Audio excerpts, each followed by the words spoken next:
అసలు రాజకీయాల్లో ఆయన నిలబడగలరా అనేటువంటి ప్రశ్నతో పాటు మరెన్నో ప్రశ్నలకు సమాధానాలు వెతుక్కుందాం. Let's invite the most sincere and hard core cop, ex IPS officer RS Praveen Kumar garu అంటూ the dial news hot seat with Vijay Sadhu. Sir నమస్తే. Thank you so much sir. Sir, మీ రాజకీయ ప్రస్థానానికి సంబంధించి మీరు 2-3 నిందలు మోస్తున్నారు.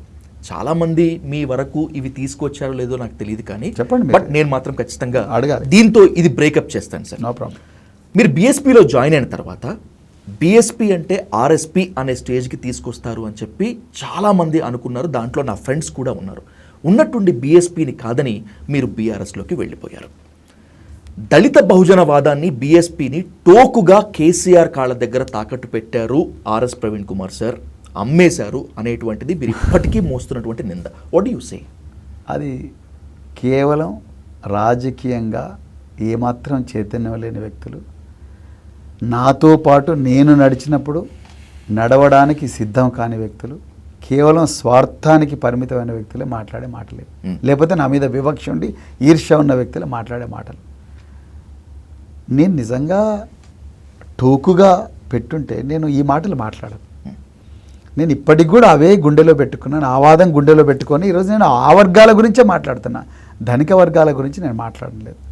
కేసీఆర్ గారు నువ్వు బీఎస్పీలో చేయలేని పనులన్నీ కూడా నువ్వు బీఆర్ఎస్లో చేయవచ్చు అని చెప్పి, ఈ బీఆర్ఎస్ ఇంకా మంచి ప్లాట్ఫాము, నువ్వు ఇందులోకి రా, ఇది చాలా లౌకిక ప్లాట్ఫాము అని అన్నప్పుడు నేను కూడా అది లౌకిక ఇప్పుడున్న పరిస్థితుల్లో బీఎస్పీ మినహాయిస్తే ఇప్పుడున్న పరిస్థితుల్లో తెలంగాణ రాష్ట్రంలో, ఈ తెలంగాణ ప్రాంతంలో ఇది మంచి ప్లాట్ఫామ్ అని నేను కూడా విశ్లేషించుకొని నేను అందులోకి వచ్చిన. నేను నిజంగా వారి దగ్గర ₹1 కూడా తీసుకొని ఉంటే నేను ఊరి శిక్షకైనా సిద్ధమే. ఆ ₹1 ఎక్కడుంది? మా ఇళ్ళకి వచ్చి చూడండి, మేము బతికే ఇల్లు చూడండి, మా ఊర్లలోకి పోయి చూడండి, మాకుండే ఆస్తులు చూడండి, ఇవన్నీ చూడండి. కేవలం పెన్షన్ మీద బతుకుతున్న విజయ్ గారు. నేను అవసరం లేదండి, నాకు ఎవరి డబ్బులు అవసరం లేదు.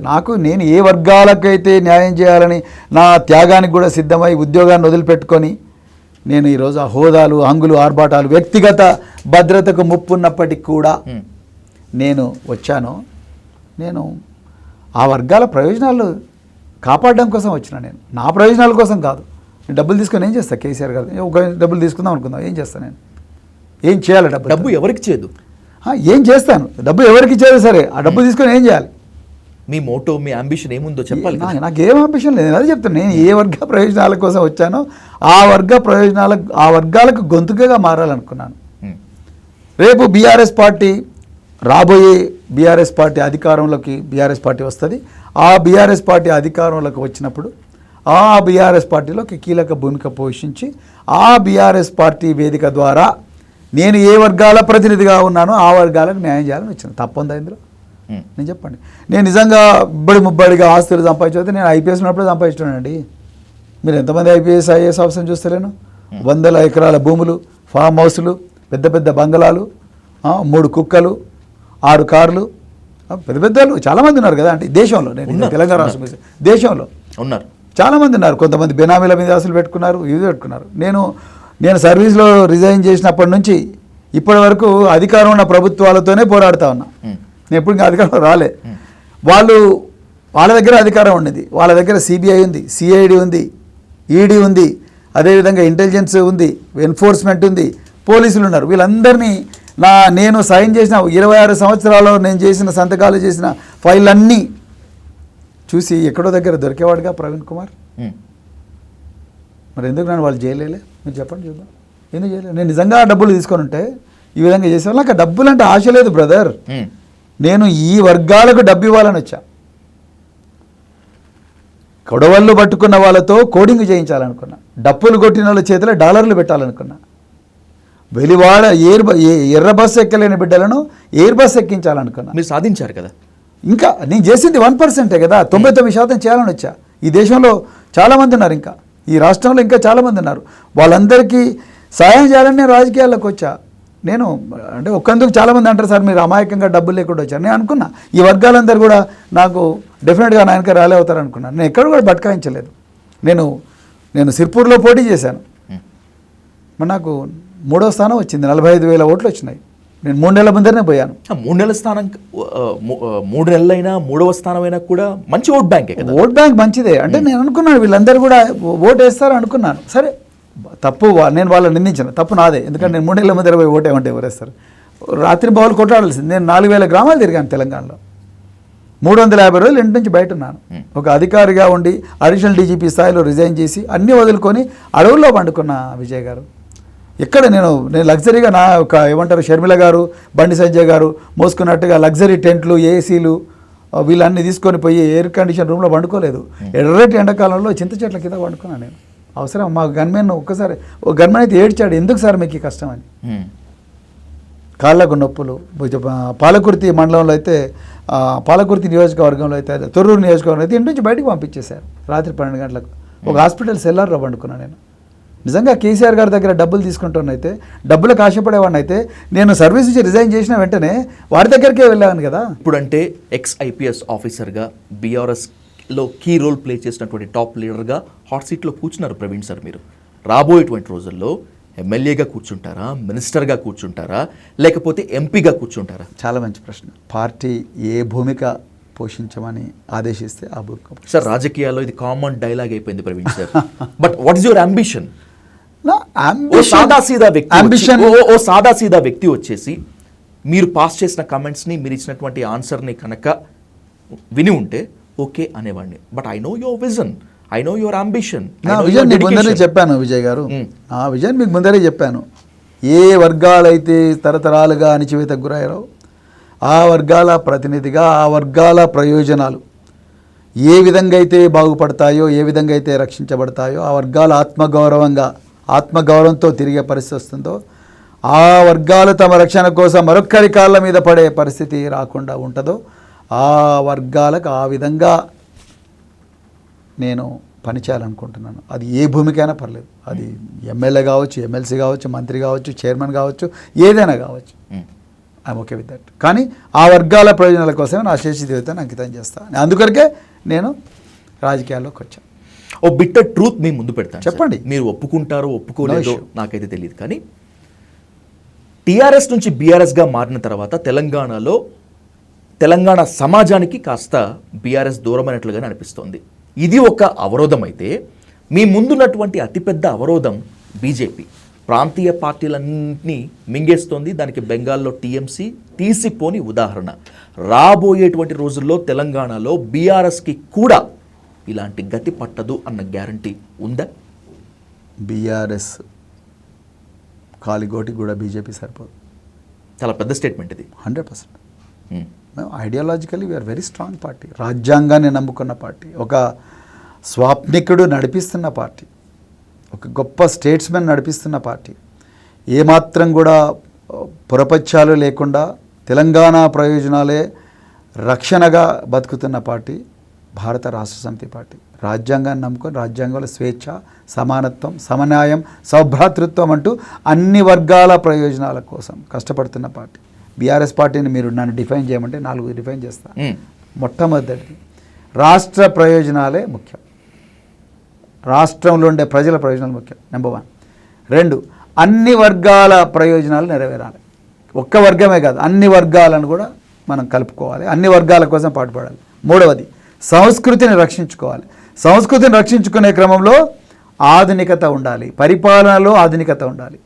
చివరిది నిబద్ధతతో బతకాలి. ఇది బీఆర్ఎస్ యొక్క లక్షణాలు. బీజేపీ ఏంటండి ఇక్కడ మాట్లాడుతున్నారు? బీజేపీ ఈ దేశాన్ని వెనక్కి తీసుకుపోతుంది. బీఆర్ఎస్ పార్టీ రాష్ట్రాన్ని దేశంలో నెంబర్ 1గా పెట్టింది. బీజేపీ ఈ దేశం బయట పోయి భారతదేశం అంటే ఏం చూపిస్తారు భారతదేశానికి? చెప్పండి, ఏం చూపిస్తారు? బీజేపీ ఏం చేసింది భారతదేశానికి ఈ 15 సంవత్సరాల్లో? భారత్ వెలిగిపోతుంది. ఏం వెలిగిపోతుంది? వాళ్ళ ఇల్లు వెలిగిపోతున్నాయి. నరేంద్ర మోడీ ఇల్లు వెళ్ళిపోతుంది, బండి సంజయ్ ఇల్లు వెళ్ళిపోతుంది, కిషన్ రెడ్డి ఇల్లు వెళ్ళిపోతున్నది, బీజేపీ నాయకుల ఇల్లు వెళ్ళిపోతున్నాయి, అమిత్ షా ఇల్లు వెళ్ళిపోతుంది, వాళ్ళ కొడుకు జైషా ఇల్లు వెళ్ళిపోతుంది. వీళ్ళ ఇల్లు ఏమి వెళ్ళిపోతున్నాయి? ఎక్కడ బీఆర్ఎస్, ఎక్కడ మీరు భారతీయ జనతా పార్టీ? ఏది వాళ్ళు చెప్పేది ఏంది? దేశం కోసం, ధర్మం కోసం. మేమందరం ధర్మం కోసం బతకలేమా? మాకు మతం లేదా? మేమందరం దేవుళ్ళని పూజించామా? హిందూ మతం లక్షల సంవత్సరాల నుంచి హిందూ మతం. ఇవాళ వీళ్ళు కొత్తగా తీసుకొచ్చిండ్రా? హిందూ మత రక్షకులా వీళ్ళు? హిందూ మత రక్షకులు అసలు హిందూ మతాన్ని ప్రజలే రక్షించుకుంటారు, భక్తులు రక్షించుకుంటారు, లక్షల సంవత్సరాల నుంచి రక్షిస్తున్నారు. వేదాల నుంచి ఉపనిషత్తుల నుంచి ఇప్పటివరకు రక్షించుకుంటూనే వస్తున్నారు ప్రజలు నమ్ముకున్న వాళ్ళు. వీళ్ళు కొత్తగా వచ్చింది, వీళ్ళు వచ్చింది ఎప్పుడు అసలు 1970లో వచ్చిండ్రు. అంతకుముందు జనసంఘం, తర్వాత బీజేపీ. ఏం చేస్తారండి వీళ్ళు? వీళ్ళు వీళ్ళు వీళ్ళు మేమే దీన్ని రక్షిస్తామని చెప్తున్నారు. ఎవరిని రక్షిస్తున్నారు వీళ్ళు? వర్ణ వ్యవస్థలో ఉండే మొదటి 3 వర్గాలను రక్షిస్తూ ఉన్నారు. వీళ్ళు అన్ని వర్గాల ప్రజలకు ఏం చేస్తున్నారు వీళ్ళు? ఎంత దుర్మార్గం అండి. దేశాన్ని వందల సంవత్సరాలు వెనక్కి తీసుకెళ్తున్నారు. కేవలం 5% ఉండే సమాజం దగ్గరనే మొత్తం కూడా సంపద ఉండాలని చూస్తూ ఉన్నారు. వీళ్ళు మాకేం చేస్తారండి? వీళ్ళు ఈ ప్రజలకు ఏం చేస్తారు? BRS is not like that. BRS అన్ని వర్గాల ప్రజలు, మీరు ఇంతకుముందు దళిత బంధు గురించి మాట్లాడారు. దళితులకు 4,000 కోట్ల రూపాయలు బ్యాంకులతో లింక్ లేకుండా అంటే సాహసం కావాలి విజయ్ గారు, అంత ఈజీ కాదు. నేను ఓపెన్ చెప్తున్నా. కళ్ళు మూసుకొని ఒకటే రోజు బాబాసాహెబ్ అంబేద్కర్ గారి 125 అడుగుల ఎత్తైన విగ్రహం వస్తుంది. 125 జయంతి నాడు వందలాది వేలాది గురుకులాలు ఇవ్వాలి అన్న 20,000 కోట్లు ఖర్చు అవుతుంది ఆ ప్రాజెక్టుకు. ఆయన కూడా ఇచ్చారు. అది ధైర్యం అంటే, అది ధైర్యం అంతే తప్ప దీంట్లో ఒక పేర్లు చేంజ్ చేసి బేటీ బచావో బేటీ పడావో అని మంత్రులు ఎమ్మెల్యేల పిల్లలు పోయి ఆ అమ్మాయిలను వేధించే హిపోక్రసీ బీఆర్ఎస్ పార్టీకి లేదు. Not at all. నేను నిజంగా చెప్తున్నా, not at all. Sir, I'm questioning you again. Religion politics కాదు, రీజియన్ పాలిటిక్స్, రీజియనల్ పార్టీ ఉండాలని మనసా వాచ కర్మణ కోరుకునే వ్యక్తిగా మిమ్మల్ని అడుగుతున్నాను. బీజేపీని బీఆర్ఎస్ తట్టుకోగలదా? మింగేయకుండా చూసుకోగలదా? 100%. బీజేపీ మాకు పోటీనే కాదు. మా నెక్స్ట్ టార్గెట్ తెలంగాణ, మా నెక్స్ట్ టార్గెట్ తెలంగాణలో సర్కార్ ఏర్పాటు చేయటం అని చెప్పి అంటున్నారు వాళ్ళు. మీరేమో అసలు మాకు వాళ్ళు పోటీయే కాదంటున్నారు. వాళ్ళ నెక్స్ట్ టార్గెట్ తెలంగాణలో అమ్మాయిలు, వాళ్ళ నెక్స్ట్ టార్గెట్ తెలంగాణలో సంపద, వాళ్ళ నెక్స్ట్ టార్గెట్ హైటెక్ సిటీ ఉన్న భూములు, వాళ్ళ నెక్స్ట్ టార్గెట్ తెలంగాణలో బొగ్గు, వాళ్ళ నెక్స్ట్ టార్గెట్ తెలంగాణ నీళ్ళు, తెలంగాణలో సంపద. వాళ్ళ నెక్స్ట్ టార్గెట్ అది. వాళ్ళను తెలంగాణ ఎట్లా ఆదరిస్తారండి? నాకు అర్థం కాదు. ఎక్కడ బీఆర్ఎస్, ఎక్కడ బీజేపీ? వాళ్ళు దోపిడీ కోసం రాజమార్గాలు వేసుకుంటున్నారు. తెలంగాణ ప్రజలు దోపిడీకి వ్యతిరేకంగా పోరాడిన 1948 సాయుధ తెలంగాణ రైతాంగ పోరాటం నుంచి ఇప్పటిదాకా కేసీఆర్ గారు చేసిన మలిదశ ఉద్యమం దాకా పోరాటాల చరిత్ర ఉన్నది తెలంగాణ. బీజేపీ ఏం పోరాటం చేసింది దేశంలో చెప్పండి? ఎవరి కోసం పోరాటం చేసింది?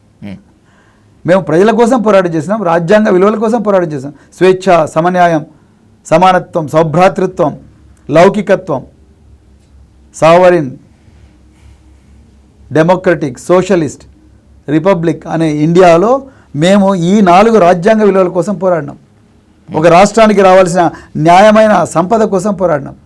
నీళ్లు, నిధులు, నియామకాలు, ఆత్మగౌరవం, వీటన్నిటి గురించి పోరాడినాం. మన సంస్కృతి, వీటన్నిటి గురించి పోరాడినాం. వాళ్ళు ఏం చేసినట్టు? ఎవరి కోసం పోరాడినాం? బీజేపీ వాళ్ళు దేశం కోసం పోరాడుతుంది మేమే, దేశభక్తులు, దేశం కోసం పోరాడుతుంటే అంతు చూసేది మేమే అంటున్నారు కదా బీజేపీ. దేశం కోసం పోరాడుంటే ఆపరేషన్ సింధూర్లో పాకిస్తాన్ భూభాగంలో కనీసం ఒక గుంట భూమిని ఆక్రమించుండేవాళ్ళు.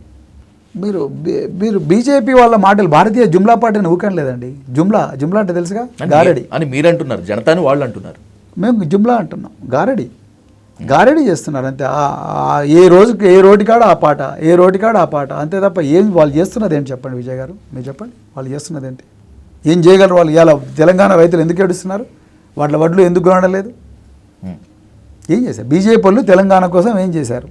ఏం చేయలేదు. మీరు చెప్తున్న ప్రకారం తెలంగాణ రాష్ట్రంలో బీజేపీ జెండా పాతటం కలేనా? ఇంపాసిబుల్. రానివ్వరు. తెలంగాణ ప్రజలు తప్పు, తెలంగాణ ప్రజలు అమాయకంగా కొంచెం బీజేపీని నమ్మారేమో కానీ తెలంగాణ ప్రజలు ఎట్టి పరిస్థితుల్లో కూడా వాళ్ళకి అర్థమైంది ఈ బీజేపీతోని కాంగ్రెస్తోని జరిగే నష్టం ఏందో. 8 మంది ఎంపీలు ఉన్నారు బీజేపీ, 8 మంది కాంగ్రెస్ వాళ్ళు ఉన్నారు. ఏనాడు తెలంగాణకు న్యాయం చేసినండి వీళ్ళు? కానీ మీకు 0 ఉన్నారు. అదే మాకు 0 ఉన్నారు. నేను అది ఒప్పుకుంటాను. వాళ్ళు 8, వీళ్ళు 8, ఆ అసదుద్దీన్ ఓవైసీ 1 అయినప్పుడు 17 అవుతారు. మాకు 0 ఉన్నారని క్లియర్గా అర్థమవుతూనే ఉంది.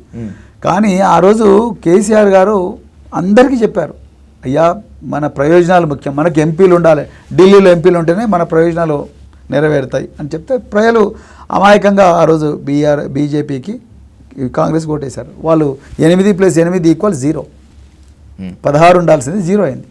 సో వీళ్ళ వల్ల ఏమీ కాదు తెలంగాణకు. రాబోయే 2 టర్మ్స్ కూడా నేనే సీఎంగా ఉంటాను, కాంగ్రెస్ మాత్రమే ఇక్కడ ప్రభుత్వం ఏర్పాటు చేస్తోంది అని చెప్పి చాలా హార్డ్ కోర్గా చెప్తున్నారు సీఎం రేవంత్ రెడ్డి. రాబోయేటువంటి ఎన్నికల్లో మేమే గవర్నమెంట్ ఫామ్ చేస్తామని చెప్పి బీజేపీ అంటోంది. బై ద సేమ్ వే మీరు కూడా అంటున్నారు. ఎవరిని ఎక్కడ ఎందుకు నమ్మాలి సార్? ఎలా నమ్మాలి అసలు? అంత ఆత్మవిశ్వాసం ఉన్నోడైతే సర్పంచ్ ఎన్నికలు మొదటనే పెట్టేటాడుగా. అంత ఆత్మవిశ్వాసం ఉన్నోడైతే ఇప్పుడు ఎంపీటీసీ జెడ్పీటీసీ ఎన్నికలు ఎందుకు పెడతలేడు? అంత ఆత్మవిశ్వాసం ఉన్నోడైతే ఎన్నికలు పెట్టమనండి. ఇప్పుడు అంత ఆత్మవిశ్వాసం ఉన్నోడైతే ఆ 10 మంది బీఆర్ఎస్ వాళ్ళని చేర్చుకున్నాడుగా, వాళ్ళతో రాజీనామాలు చేయించమని చెప్పండి. రాజీనామాలు చేయించి మళ్ళీ ఎన్నికల్లో పోటీ చేయించమని చెప్పండి. ఎందుకు పోటీ చేయించలేదని? మిమ్మల్ని కాదనుకొని వెళ్ళిపోయినటువంటి ఆ 10 మంది ఎమ్మెల్యేల్లో చాలా మంది మళ్ళీ గులాబీ కండువా కప్పుకునేందుకు వచ్చారు అనేటువంటిది నాకు ఉన్నటువంటి credible source. I'm completely right. ఎందుకు కేసీఆర్ ఒప్పుకోలేదు? ఎందుకు? ఏంటి? పార్టీకి ద్రోహం చేసిన వాళ్ళని మళ్ళీ ఎట్లా తీసుకుంటారు? కేసీఆర్ గారి విషయంలో చాలా స్ట్రిక్ట్గా ఉన్నారు. కానీ ఆపరేషన్ ఆకర్ష్ చేయడంలో, పార్టీలను చీల్చడంలో కేసీఆర్ వ్యూహమే తర్వాత కదా సార్? ఆపరేషన్ ఆకర్ష్ స్టార్ట్ చేసింది కాంగ్రెస్ అండి. కేసీఆర్ గారిని ఎందుకు నిందిస్తారు? ఆపరేషన్ ఆకర్ష్ స్టార్ట్ చేసింది ఎవరు? మీరు చరిత్రలోకి వెళ్ళండి దయచేసి. ఆపరేషన్ ఆకర్ష్ అనేది దేశంలో ప్రవేశపెట్టిన వాళ్ళు ఎవరు? కాంగ్రెస్ నాయకులు. కేసీఆర్ గారికి ఏం పాపం తెలియదండి. ఆపరేషన్ ఆకర్ష్ చేసింది ముందు కాంగ్రెస్ వాళ్ళు. అడగండి రాజశేఖర రెడ్డి గారు. తెలంగాణ ఉద్యమకారుల మీద లాఠీలు ఎత్తి బూతుల దండకాలు ఎత్తుకున్నటువంటి వాళ్ళందరినీ తీసుకొచ్చి తెలంగాణ మంత్రిత్వాల్లో మంచి పొజిషన్లో పెట్టినటువంటి ఘనత కూడా కేసీఆర్దే. అది పక్కా పెడతాం. నేను దీని గురించి మాట్లాడుతాను. మీరు ఆపరేషన్ ఆకర్ష్ గురించి మాట్లాడుతున్నారు. ఆపరేషన్ ఆకర్ష్ అనేది కాంగ్రెస్ వల్ల సృష్టి. సో అందుకొరకు మీరు తెలంగాణలో మీరు బీజేపీ వాళ్ళు, కాంగ్రెస్ వాళ్ళు ఎన్ని అవతారాలు ఎత్తినా తెలంగాణ ప్రజలు వాళ్ళను ఒప్పుకోరు. ఇప్పుడు అయిపోయింది. వాళ్ళ గురించి చాలా క్లియర్గా అర్థం చేసుకున్నారు తెలంగాణ ప్రజలు. సార్, రేవంత్ రెడ్డి గారి ధైర్యం ఏంటి? బీజేపీ ధైర్యం ఏంటి? అంటే మేమే పవర్లో ఉంటాం, మేమే పవర్లోకి వస్తాము అని చెప్తుందని వెనుక వాళ్ళు కలగంటున్నారండి. రేవంత్ రెడ్డి అనుకుంటున్నాడు రేపు బీజేపీ రేవంత్ రెడ్డి నేను కాంగ్రెస్ నుంచి విడిపోయి చాలామందిని కాంగ్రెస్ ఎమ్మెల్యేలను తీసుకొని మరి బీజేపీతో కలిసి ఇంకెవరితోనో కలిసి మరి అధికారం ఫామ్ చేస్తానని అనుకుంటున్నాడేమో. కానీ అది అసలు ఆ రేవంత్ రెడ్డి తన సొంత నియోజకవర్గంలో గెలవడం అనేది ఇలా ఆ నియోజకవర్గ ప్రజలు చెప్తున్నారు. అవునా? ఇది కూడా బిగ్గెస్ట్ స్టేట్మెంట్. 100%. ఏదో ఒకసారి కొడంగల్లో ఓడిపోతే మాత్రం మళ్ళీ ఓడిపోతారు, అది కూడా సీఎం అయిన తర్వాత. మీరు చూడండి కదా ఆయన గన్మెన్ లేకుండా పొమ్మని చెప్పండి కొడంగల్కు. గన్మెన్ లేకుండా కొడంగల్కు పొమ్మని చెప్పండి ఒంటరిగా. వాళ్ళ అన్న ఏం పొజిషన్ లేదు, ఆయనకు 4 గన్మెన్లు ఇచ్చి ఇజ్రాయెల్ నుంచి విదేశాల నుంచి దిగుమతి చేసుకున్న తుపాకులు తీసుకొని తిరుగుతూ ఉన్నాడు వాళ్ళ అన్నదమ్ములు అందరూ కూడా. అవన్నీ వదిలేసి వెళ్ళమని చెప్పండి. నాకు ఇప్పటికీ అర్థం కానటువంటి విషయము, కొండలరెడ్డి గారికి ఎలాంటి పొజిషన్ లేదు పార్టీలో కానీ ప్రభుత్వంలో కానీ. తిరుపతి ఎందుకంత సెక్యూరిటీ సార్? అంటే you are the senior IPS officer కాబట్టి అడుగుతున్నాను సార్, ఏంటి అసలు అంత సెక్యూరిటీ ఏంటి? మీరు అంటలు కానీ మోస్ట్ అడ్వాన్స్డ్ వెపన్స్. ఎగ్జాక్ట్లీ వాళ్ళ అన్ననే హోంమంత్రి, రేవంత్ రెడ్డి గారి దగ్గర ఉంది కదా. ఎగ్జాక్ట్లీ అదే. అందుకొరకే మాదే, ఈ ఆస్తి అంతా మాదే, మేమే, ఈ తుపాకులన్నీ మావే, ఈ తూటాలన్నీ మావే, ఈ బుల్లెట్ ప్రూఫ్ వాహనాలన్నీ మావే. మీకెందుకు? మీరు జంగలలో కోమింగ్ చేసి ఉండొచ్చు, లేకపోతే మీరు టెర్రరిస్టుల వ్యతిరేక పోరాడిండొచ్చు, మీరు అసాంఘిక పోరాటం అయితే ఏంది? ఇప్పుడు మేము పైసలు పెట్టి వచ్చినాం, మేము 1000 కోట్లు పెట్టి వచ్చినాం, మేము ప్రజలను మోసం చేసి వచ్చినాం, ఇప్పుడు అధికార పీఠంలో ఉన్నాం, ఈ భూములన్నీ మావే. ఎవడో అడ్డం వస్తే బిడ్డ ఇగో పోలీస్ కేసులు పెడతా, ఇగో మా అన్నదమ్ములు కూడా ఇచ్చిన చూడు కిపాటి జగన్లు సెక్యూరిటీ వింగ్ నుంచి ఇచ్చిండ్రు. వాళ్ళకి ఏం థ్రెట్ పర్సెప్షన్ ఉంది? రాజ్యం అంతా మాదే కాబట్టి మా ఇష్టమే వేసుకుంటాం. ఎవడన్నా నోరు పెట్టినాడు గోకో టాపింగ్ కేసు పెడతా, ఫార్ములా ఈ కేసు పెడతా, ఆ కేసు పెడతా, ఈ కేసు పెడతా. ఏంది రాజరికమా? రాజరికంలో కూడా ఇంత అన్యాయం ఉండదు. మీకు బుల్లెట్ ప్రూఫ్ వాహనం తీసేయటము, గన్మెన్లను తగ్గించటము, రాబోయేటువంటి రోజుల్లో అసలు మీకు భద్రతే గనక లేకుండా గనక చేస్తే, మీరు అంటున్నట్లు తెలంగాణ కాంగ్రెస్ సర్కార్ నుంచి కక్ష సాధింపు చర్యలు గనక ఎక్కువ అయితే ఏంటి పరిస్థితి ప్రవీణ్ సార్? నేను పోరాడుతూనే ఉంటాను. నేను చచ్చిపోయిన తర్వాత నా ఆత్మ కూడా పోరాడుతూనే ఉంటాను. నేను ఒక వాదానికి కట్టుబడి ఉన్నాను. నేను వ్యక్తులను చూసో లేకపోతే డబ్బులు వస్తాయనో నేను రాజకీయంలోకి రాలేదు. నేను సిద్ధాంతాన్ని నమ్మొచ్చాను. నేను సిద్ధాంతం కోసం పోరాడుతున్న వ్యక్తిని, విలువలతో పోరాడుతున్న వ్యక్తిని, ఒక లక్ష్యం కోసం రాజకీయాల్లోకి వచ్చిన వ్యక్తిని. నన్ను చంపినా కూడా నా అనుయాయులు, నా అనుచరులు, నన్ను నమ్ముకున్న వాళ్ళు ఈ పోరాటాన్ని కొనసాగిస్తూనే ఉంటారు. సో నేను నమ్ముకున్న విలువలకు మరణం లేదు, నేను నమ్ముకున్న సిద్ధాంతానికి మరణం లేదు. అలాంటప్పుడు ప్రవీణ్ కుమార్ అనే వ్యక్తి చావుకు అతీతుడు. విలువలకి సిద్ధాంతాలకి మరణం లేదు, ఉండకపోవచ్చు, నేను కూడా ఒప్పుకుంటాను. కానీ నా జీవితం దళిత బహుజనులకే అంకితం అని చెప్తున్నటువంటి ఆర్ఎస్ ప్రవీణ్ కుమార్ని రాబోయేటువంటి రోజుల్లో ఇదే దళిత బహుజన సమాజం ఒంటరి చేయదని గ్యారంటీ ఏంటి? చరిత్ర పాఠాలు చాలా ఉన్నాయి. కాంచీరాం నుంచి మాయావతి వరకు, బాబాసాహెబ్ అంబేద్కర్ నుంచి పూలే వరకు. ఇలా ఏది చూసుకున్నా కూడా చివరిలో వాళ్ళు బాగా ఘర్షణకు లోనైనటువంటి వాళ్ళే, కన్నీళ్లు కార్చినటువంటి వాళ్ళే ప్రవేశించారు. అలాంటి అవమానం మీకు ఎదురవ్వదని గ్యారంటీ ఏంటి? చాలా మంచి ప్రశ్న. తప్పు నాదే. ఒకవేళ వాళ్ళు నన్ను నిరాశపరిచే నిర్ణయాలు తీసుకుంటారు అనుకున్నా, వాళ్ళు నా వెంట నడవకపోయినా తప్పు ప్రజలది కాదు, తప్పు నాది. అలా ఎలా? నేను వాళ్ళను ఉత్తేజపరచలేకపోయాను, వాళ్ళకు సరైన దారి చూపించలేకపోయాను. వాళ్ళకు ఆ దారి తెలవని పరిస్థితిలోనే వాళ్ళు ఈరోజు దిక్కుతోచక బానిసత్వంలో బతుకుతున్నారు, అణిచివేయబడి ఉన్నారు, వెలివాడల్లో బతుకుతున్నారు. వాళ్ళకు దారి చూపించాల్సిన బాధ్యత మన మీద ఉంటుంది, నాయకుల మీద ఉంటుంది, ఇంటలెక్చువల్స్ మీద ఉంటుంది. తప్పు మనదే, వాళ్ళని తప్పు పట్టకూడదు. వాళ్ళు ఆ రోజు గ్రామాల్లో, ఈరోజు గ్రామాల్లో వాళ్ళ విధంగా బతుకుతున్నారంటే వాళ్ళకి వేరే ఆప్షన్ లేదు.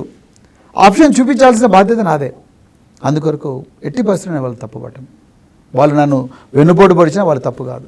నేను వాళ్ళకు అది వెన్నుపోటు పొడవడం తప్పు, ఆ పరిస్థితి రాదు. కానీ ఆ పరిస్థితి వస్తే కూడా అది వెన్నుపోటు పడడం తప్పు, ఈ విధంగా వేరే మార్గం ఉంది, ఇంకొక మంచి మార్గం ఉంది అని చూపించే బాధ్యత నాయకులు తీసుకోవాలి. అందుకొరకు తప్పు మనదే. భవిష్యత్తులో మీరు ఖచ్చితంగా పోటీలో ఉంటారు. ఇదే సమాజంలోకి మీరు ఓటు కోసం వెళ్ళినప్పుడు మీ వెంట ఇన్నాళ్ళు బలంగా నిలబడ్డటువంటి ఆ దళిత బహుజన సమాజంలోంచే కొంతమంది ఓటుకు నోటు అడిగితే మీ పరిస్థితి ఏంటి? అడగడానికి గ్యారంటీ ఉందా? నాకైతే లేదు. అడగరని గ్యారంటీ లేదు. అడిగితే దానికి సమాధానం చెప్పే శక్తి నాకుందని నేను అనుకుంటున్నాను.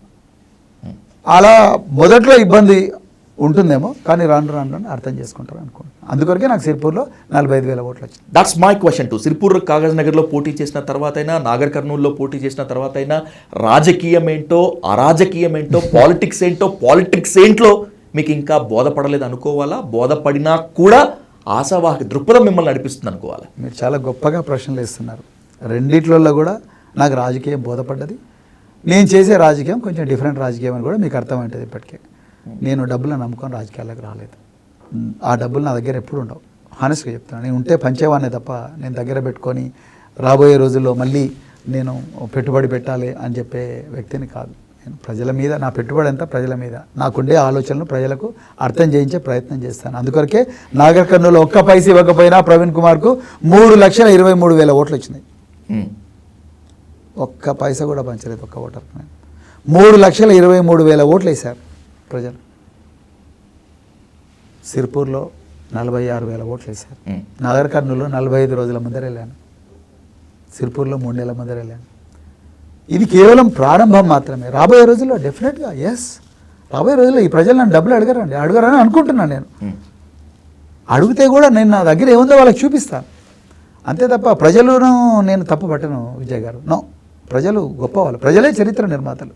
వాళ్ళు తెలుసుకుంటారు వాళ్ళ తప్పు. ఈరోజు కాకపోతే రేపైనా తెలుసుకుంటారు. ఈ డబ్బులు ఇచ్చే రాజకీయాల్లో డబ్బులు పంచుతూ, డబ్బులు తీసుకొని, ఒక్కరోజు 500 తీసుకొని, ఒక 90 ml విస్కీ తీసుకొని, ఒక బీర్ బాటిల్ తీసుకొని తాగి ఓటేస్తే జరిగిన నష్టం ఏంటో వాళ్ళు చూస్తూనే ఉన్నారు.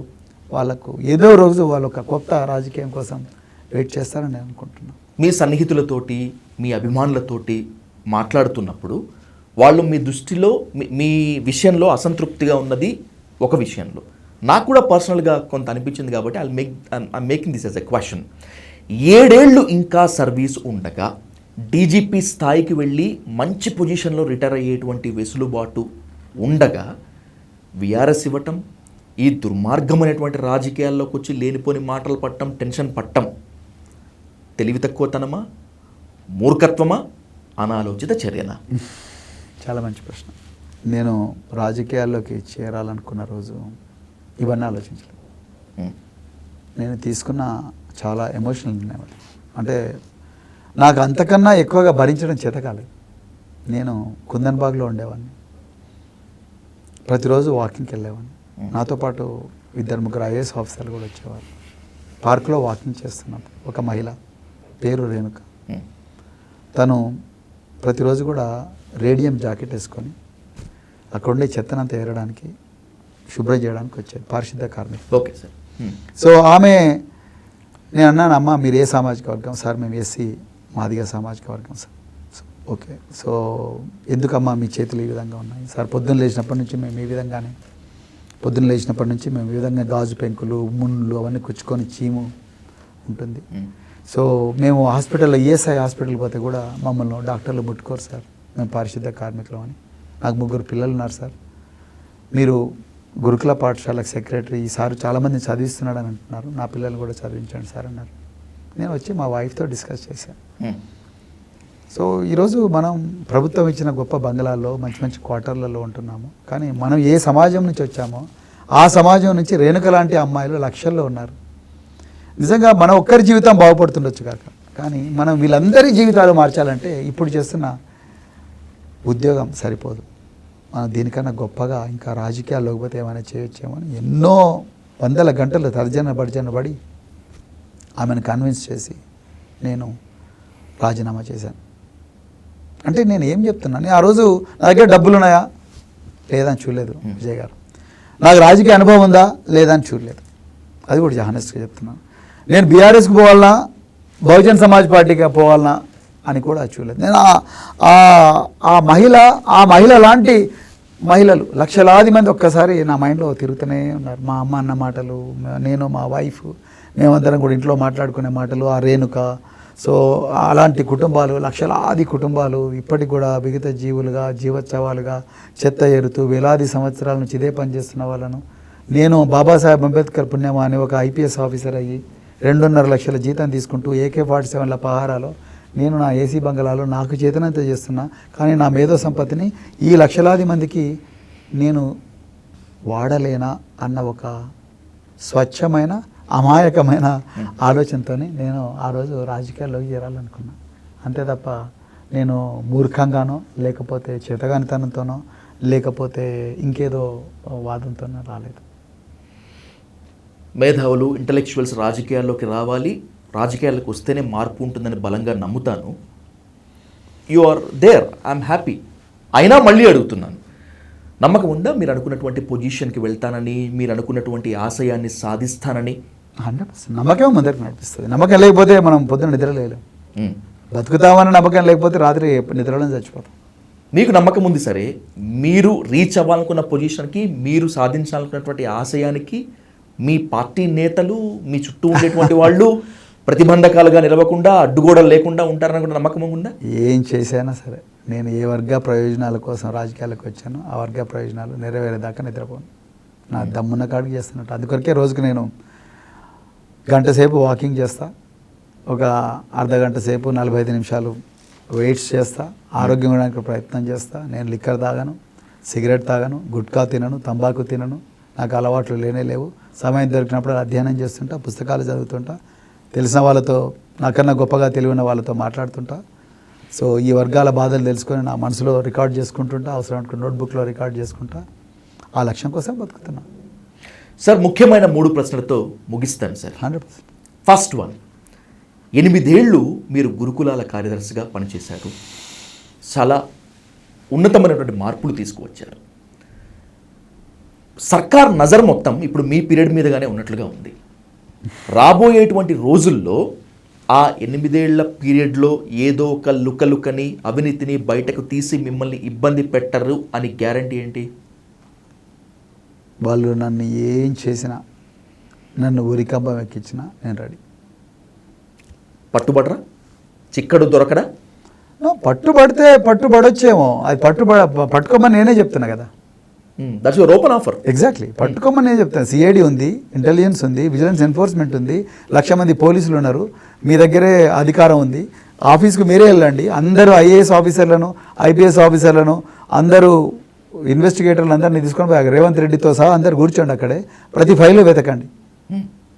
మీకు కనిపించేవి పేద వర్గాల కన్నీళ్ళు, డాక్టర్లు, ఇంజనీర్లు, సివిల్ సర్వీసెస్కి పోయిన విద్యార్థులు, పెద్ద పెద్ద ఆటల పోటీల్లో బంగారు పథకాలు గెలుచుకున్న బిడ్డలు, వాళ్ళ ఆనవాళ్ళే కనిపిస్తాయి. Exactly sir. ప్రవీణ్ కుమార్ అవినీతి కనిపించదు. ప్రవీణ్ కుమార్ అవినీతి చేసేటోడైతే కళ్ళు మూసుకుంటే 80 కోట్లు వచ్చేవి. 80 కోట్ల రూపాయలు వచ్చేవి కళ్ళు మూసుకుంటే. ఆ పాపం నేను చేయదలుచుకోలేదు. ఆ పాపం చేసేవానైతే నేను పోలీసింగ్లో నేను ఏదో ఒక డీజీని ఏదో ముఖ్యమంత్రిని ఎవరినో పట్టుకొని ఒక పైరవి చేసుకొని ఏదో కమిషన్ పోస్ట్ ఒక ల్యాండ్ డీల్ చేస్తే కూడా నాకు తెల్లాపూర్లో 1 ఎకరం భూమో లేకపోతే 2 ఎకరాల భూమి వచ్చేది. అది అమ్ముకుంటే కనీసం 30 కోట్లు వచ్చేది. To be very honest. మీ చేతులకి రక్తం మరకలు అంటలేదు సరే, మీ జేబులు నిండలేదా? బినామీలు మీకు లేరా? అదే అందుకొరకే అన్నాను, మా ఇంటికి రండి, చిరిగిపోయిన బూట్లు, పుస్తకాలు, మాసిపోయిన బట్టలు తప్ప ఏం కనిపించు. అదేంట్లో ఉంటున్నాను నేను. లేకపోతే విల్లాలో ఉండేవాడిని. ఒక 7 కోట్ల 10 కోట్ల విల్లా ఒక బెనామీ పేరు మీద కొనుక్కొని ఆ విల్లాలో ఉండేవాడిని నేను. నాకు ఆ విల్లాలు లేవు. ఇప్పుడు కూడా ఈ ప్రభుత్వం ఇచ్చిన కారులోనే తిరుగుతున్నాను. నాకు సొంత కారు కూడా లేదు. రేపు ఎల్లుండి అది కూడా తీసేస్తారు, లాక్కుంటారు. తీసేస్తే ఆర్టీసీ బస్సులో వెళ్తా, లేకపోతే ఆటోలో వెళ్తా. You are decided. రాజకీయాల్లో పరిస్థితులు చాలా విభిన్నంగా దుర్మార్గంగా ఉన్నాయి ప్రవీణ్ సార్. మీ క్యారెక్టర్ అసాసినేషన్ మాత్రమే కాకుండా మీ పిల్లల క్యారెక్టర్ అసాసినేషన్ చేస్తూ మెయిన్ స్ట్రీమ్ మీడియా ఛానల్స్లో న్యూస్ పోల్స్ పెడుతున్నటువంటి పరిస్థితి ఉంది. మహా టీవీలో పెట్టారు. అవును. అయినా కూడా రాజకీయాల్లోనే ఉంటారా? అయినా కూడా నిలబడతారా? ఉంటాను. నేను మొండిగా వచ్చాను. నేను చావుకు తెగించి వచ్చాను. నేను పోరాడుతూనే ఉంటాను. ఆ పిల్లలకు బాడీ షేమింగ్ చేసిన, నా మీద నిందలేసిన, నన్ను ఎన్కౌంటర్ స్పెషలిస్ట్ అనో మత మార్పిడి చేసిండనో లేకపోతే రకరకాల విధాలుగా నన్ను ఇబ్బంది పెట్టిన ఆర్ఎస్ ప్రవీణ్ కుమార్ తను ఏ లక్ష్యం కోసం రాజకీయాలకు వచ్చిండో ఆ లక్ష్యం నెరవేరేదాకా రాజకీయాలు ఉంటాడు. నా శేష జీవితం ఇట్లనే గడుస్తుంది. Sir, here I have to keep one important question. Sure. గురుకులాలలో మత మార్పిడి చేశారు అని మాత్రమే కాకుండా మీ మీద ఇంకొక ప్రధానమైనటువంటి ఆరోపణ, స్వేరోస్ అనేటువంటి ఒక గ్రూప్ పెట్టి ఆధిపత్య కులాలపైన అక్కసు కక్కారు. వాళ్ళ మీద మాత్రమే కాకుండా దళిత ఉపకులాల మీద ద్వేషాన్ని నింపారు స్వేరోస్ అనేటువంటి పేరుతోటి మీరు మోస్తున్నటువంటి ఇంకొక నింద. What do you answer sir? మీరు స్వేరో ఐడియాలజీ చూస్తే మీకు అర్థం అవుతుంది. No I know about complete Swaeros. Swaeros సాధించిన విజయాలు మొత్తం నాకు తెలుసు. Exactly. I sincerely appreciate that. Yes. అలాంటప్పుడు ఈ నింద మీ ప్రశ్నలోనే మీకు ఆన్సర్ ఉంది. I know answer, but the allegation that you are facing, దానికి మీరు ఆన్సర్ ఇవ్వాలి కదా. నేను ముందరనే చెప్తున్నాను కదా, నేను అలాంటి ఆ భావజాలంతో రాలేదండి. నేను స్వేరో అనేది నీ బానిసత్వపు సంఖ్యలను నువ్వే తెంచుకోవాలి. మళ్ళీ ఒక యేసుక్రీస్తు లేకపోతే మహమ్మద్ ప్రవక్తనో రాడు, ఒక విష్ణుమూర్తితో రాడు సుదర్శన చక్రం పట్టుకొని. నువ్వే తెంచుకోవాలి. You have to be the liberator of your own self. You have to break the chains your self. నీ శక్తిని నువ్వు, you are not inferior to anyone. You shall be the leader wherever I am. And you shall be always dreaming big and high, aim high. You shall never blame others for your failures. You shall be honest, hardworking and punctual. You shall never fear the unknown. You shall never give up. అన్న ఒక కొత్త భావజాలంతో వచ్చిన ఈ organisation. దీంట్లో మాలలో దీన్ని ఒక మాల కోణంలోనో మాదిగ కోణంలోనో లంబాడ కోణంలోనో ఒక బీసీ కోణం ఎస్సీ కోణంలో చూస్తే అది నేరం, అమాయకత్వం, మూర్ఖత్వం. మత మార్పిడి ఏంటండి? నేను స్వేరోలను అచేతనంగా ఉన్న బిడ్డలను చైతన్యం చేశాను. చీకట్లో ఉన్న బిడ్డలను వెలుగు వైపు నడిపించాను. నా మార్పిడి చేశాను అంతే తప్ప నేను హిందువులను ముస్లింలుగా చేయలేదు, ముస్లింలను హిందువులుగా చేయలేదు, క్రైస్తవులను హిందువులుగా చేయలేదు. రైట్? నేను దానికోసం రాలేదు. ఆ సిలబస్ మా పుస్తకాల్లో ఉండదు. ఆ సిలబస్ మా స్వేరో నెట్వర్క్లో ఉండదు. మనిషిని మనిషిగానే చూడాలి. You have to look man like man only, a human like human only. You cannot ascribe religion or caste to a human being. No, it's not correct. ఇవన్నీ ఆర్టిఫిషియల్. రిలీజియన్ కానీ కాస్ట్ కానీ ఇవన్నీ artificial constructs, మనం నిర్మించినవి. But fundamentally you are a human being. You have tremendous amount of energy in your body and you are made to forget that energy. You are made to ignore that energy. What I am doing is I am empowering you to tap that energy all by yourself. That is Sveroism. We are chasing infinity and we are defying gravity. That is Sveroism.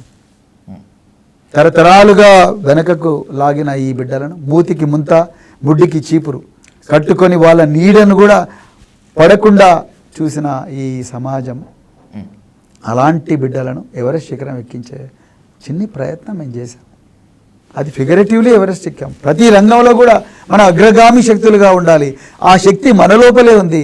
మనం ఒకటి ముందర పడి బాంచన్ కాల్మక్త అయ్యా బాబు నాకు సాయం చేయి అనేదానికన్నా నువ్వు 10 మందితో కలిసి మీరందరూ కలిసి ఆ సంఖ్యలను మీరే తెంచుకొని మీరే ఆ జ్ఞానాన్ని సంపాదించుకొని జ్ఞాన యుద్ధం చేస్తూ జ్ఞాన ఖడ్గదారుడిపై ఒక జ్ఞాన ప్రపంచానికి చక్రవర్తిగా గమ్మనడం తప్పనండి. ఎక్కడ మరి అట్లాంటప్పుడు ఇది నేరం ఎట్లా అవుతుంది? దీంట్లో ఉపకులం ఎక్కడ ఉంది? ఇక్కడ మాల ఎక్కడ ఉన్నది? మాది ఎక్కడ ఉన్నది? ఎవడో మూర్ఖుడు అనే మాటలు మనం అంటే ఏం లాభం చెప్పండి. ఇది అది కాదు, ఇది ఒక మాలమాదిగ కులాలకే కాదు, అన్ని కులాలకు. ఇక్కడ ఎక్కడ అసలు కులాలకు అతీతంగా, ప్రాంతాలకు అతీతంగా, రిలీజన్కి అతీతంగా జరుగుతున్న ప్రయత్నమే స్వేరోయిజం. ఇది ఒక చిన్న ప్రయోగం. ఇప్పటి వరకు అద్భుతమైన ఫలితాలు సాధించాం. Undoubtedly, no doubt. It's a remarkable journey. When time comes for an idea, no force on earth can stop it. Swero is that idea. Exactly. ఇంకెన్నో రాజకీయ పరిణామాలపైన, రాజకీయ అంశాలపైన మాట్లాడుకోవాలి. Once again thank you so much sir. Thank you much. Thank you.